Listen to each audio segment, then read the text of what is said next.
নেন madam.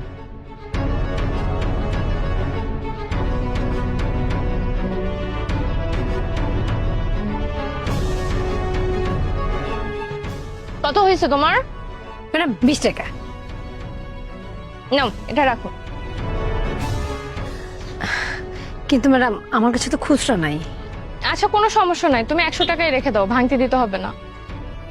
Madam সব সময় আমরা বেশি বেশি টাকা দিয়ে যাব। আরে এমন কি বেশি টাকা, 10-20 টাকাই তো বেশি, এটা কোনো ব্যাপার না, থাকো আসি। আচ্ছা।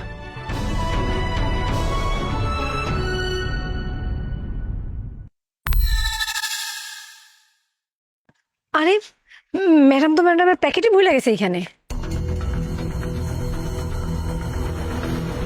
হ্যাঁ, ম্যাডাম আবার যখন আসবে তখন ম্যাডামকে দিয়ে দিব।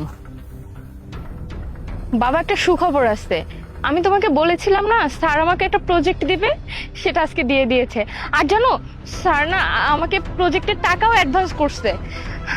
আমাদের আর কোনো কষ্ট থাকবে না, এখান থেকে কিছু টাকা দিয়ে আমরা আমাদের বাড়ির বন্ধকটা ছাড়াই ফেলবো, আর কোনো ঝামেলা হবে না। হ্যাঁ বাবা আমি বাসায় আসতেছি। আচ্ছা ঠিক আছে বাবা, আমি তাহলে রাখছি। আরে আমার ব্যাগ, এই আমার ব্যাগ, আমার ব্যাগটা নিয়ে গেল। ওই ব্যাগের মধ্যে প্রজেক্টের সমস্ত টাকা ছিল। আমি এতগুলো টাকা কিভাবে শোধ করব? আমার চাকরিটা তো যাবে, আমি এখন কি করব? আমি এখন এই টাকা কই থেকে জমা দেব? তার কাছ থেকে নেব।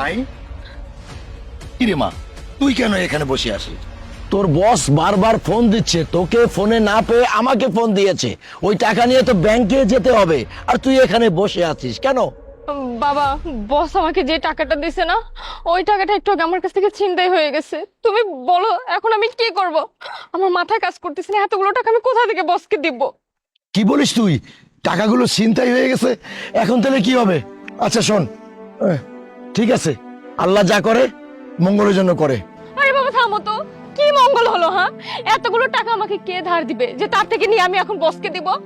আমার মাথায় কোনো কাজ করতেছে না, তুমি এখানে নীতি কথা বলতেছো। চুপ থাকো না বাবা। ম্যাডাম, ম্যাডাম আপনি এইখানে, আর আমি আপনার সারা সকাল ধরে খুঁজতেছি। আর তুই আমার খুঁজতেছিস কেন? হ্যাঁ, তোর আমার কি সমস্যা হইছে? ম্যাডাম এইটা আপনার প্যাকেট, আপনি ভুলে আমার দোকানে রেখে আসছিলেন। এই প্যাকেট? বাবা আমি যে টাকার কথা বলেছিলাম না, এটাই তো সেই টাকা, এটাই তো সেই খাম। আচ্ছা তুই কোথায় পেলি এটা? একটু আগে আমার চিন্তা হয়ে গেল। না ম্যাডাম, চিন্তা কেমনে হলো? আপনি ভুলে আমার দোকানে রেখে আসছিলেন, আমি যখন দেখছি ততক্ষণ আপনি বাইরে হয়ে গেছেন। আমি আপনার পেছনে ডাকছি কিন্তু আপনি শুনেন নাই, তাই বাধ্য হয়ে আমি আপনারা তখন খুঁজতেছিলাম, আর এই যে এখানে আপনারা পাই গেলাম। আচ্ছা